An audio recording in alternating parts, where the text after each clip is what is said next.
দিনগুলো আমরা উদযাপন করতে পারছি। আমরা তাদের সাথে সহমর্মিতা দুঃখ প্রকাশ করছি, বিশেষ করে গাজা এবং ফিলিস্তিনের মুসলমানদের। তাদের পরিস্থিতি অত্যন্ত ভয়াবহ, নাজুক।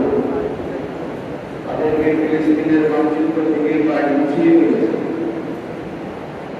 আমরা তাদের সাথে দুঃখ প্রকাশ করছি, একাত্মতা প্রকাশ করছি। আল্লাহ